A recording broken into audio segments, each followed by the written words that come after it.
이런 각종 항목이 있습니다. 혜택을 주는 거죠. 세대 안에 그 세액을 줄이기 위해서, 환급을 더 받기 위해서 현금수령이라든지 의료비라든지 쓴 거에 따라 세금이 다 틀려집니다. 보험료 쓴 거, 의료비 쓴 거, 교육비 쓴 거, 그 급여에 맞게, 그 다음에 부양가족에 맞게.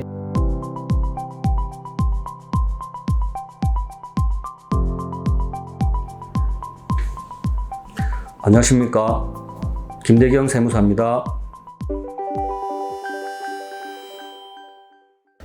그 연말정산이란 개념은 이제 그 소득세법 상에 근로소득자들을 이제 세금을 이제 납부하게끔 하는 제도입니다.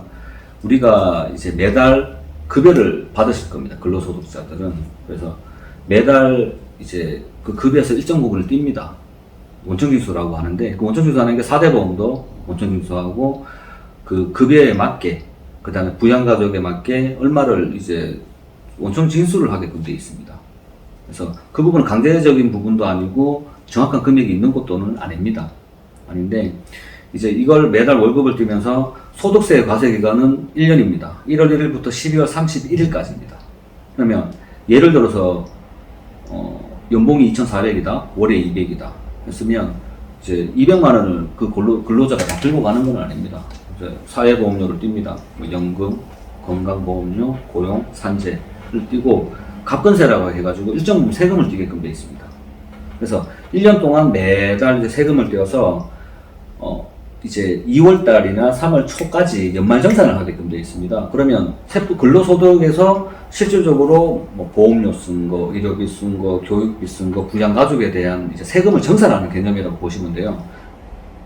사람마다 소득세법 같은 경우는 이 부양가족에 따라, 특히 근로소득자들은 내가 쓴 신용카드라든지 현금수령이라든지 의료비라든지 쓴 거에 따라 세금이 다 틀려집니다. 그러면 이걸 연초에 하는 이유는 1월 1일부터 12월 31일까지의 그 기간에 대해서, 중간에는 과세 기간이 1년이니까 12월 31일이 지나야 그 쓴 걸 알 수가 있지 않습니까? 그럼 그렇다고 그 내용이 바로 업데이트 되지는 않습니다. 병원비 쓴 것도 각 의료기관에서 그 내용을 다 국세청으로 통보를 해야 되고, 신용카드도 쓴 부분을 통보를 해야 되는 시간이 일정 부분 걸립니다. 그래서 2월 달에 뭐 기부금 같은 경우, 보험료 같은 경우, 그래서 기간 자체는 실질적으로 연초에는 할 수밖에 없는 이유가 1년치를 합산을 해가지고 세금을 매깁니다. 일반 개인 사업자들은 아시다시피 5월달에 종합소득세 신고를 합니다. 본인이 장부를 직접 만들어서. 근데 근로소득자들은 장부를 만드는 개념이 아닙니다. 연봉이 정해져 있으니까. 연봉이 3천이다, 4천이다, 5천이다. 그런데 예를 들어서 저랑 지금 앞에 계신 팀장님께서 연봉이 똑같다, 3천, 3천이다 라고 했을 때 세금이 똑같냐? 아닙니다. 내가 쓴 의료비, 교육비, 신용카드에 따라 기부금, 뭐 이런 각종 항목이 있습니다. 혜택을 주는 거죠. 쓴 만큼 세금이 까집니다. 그 다음에 부양가족에 따라 또 세금이 틀립니다.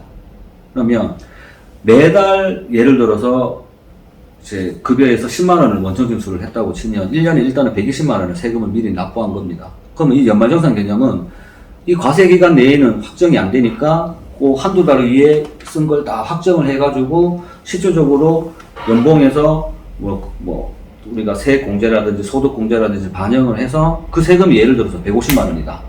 근데 매달 10만 원씩 돼서 120만 원 미리 내놨습니다. 그럼 30만 원을 추가적으로 납부를 해야 되는 개념이고, 저같이 부양가족이 많고 쓴 내역이 많다면 계산했을 때 연에 세금을 확정지어 보니까 80만 원이다. 그런데 매달 10만 원에서 120만 원을 미리 납부를 했다. 그러면 연말정산 때 40만 원이 환급되는 개념입니다. 그래서 연말정산 시즌이 다가오면 연말정산 자료를 준비하세요라고 이제 말씀드리는 이유가, 이제 기존에 미리 매달 급여에서 띄던 부분에 대해서 전체적인 정산을 할 때 최대한의 그 세액을 줄이기 위해서, 환급을 더 받기 위해서 한다고 보시면 돼요. 그러면 매달 나는 납부하기가 싫다, 환급을 더 받고 싶다 그러면 매달 더 띄시면 돼요. 그래서 말 그대로 연말에 정산하는 개념입니다. 소득을. 그렇게 보시면 됩니다. 일단은 이 근로장려금 정의가 이제 문구 그대로 제가 말씀을 드리면, 열심히 일은 하지만 이제 소득이 적어서 생활이 어려운 근로자들, 일부 사업자들, 그냥 고소득 자영업자들은 빼고, 그런 분들한테 이제 총 가구원 수에 따라서 그 총 급여 금액에 따라 가지고 돈을 국가에서 지급하는 보조금이라고 보시면 됩니다. 자, 그러면 이게 맞벌이 가구냐, 헛벌이 가구냐, 단독 가구냐에 따라서 금액도 다 틀리고, 또 보유한 재산에 대해서도 따라서도 이게 급여 외에 뭐 제가 보유한 뭐 금융자산이라든지 보증금이라든지 그거에 따라 다 틀립니다.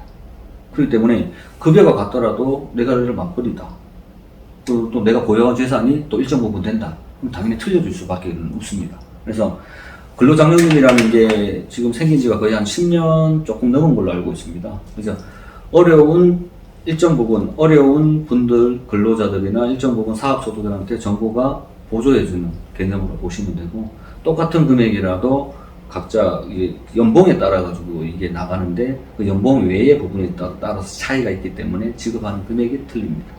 그렇게 판단하시면 되겠습니다. 네, 감사합니다.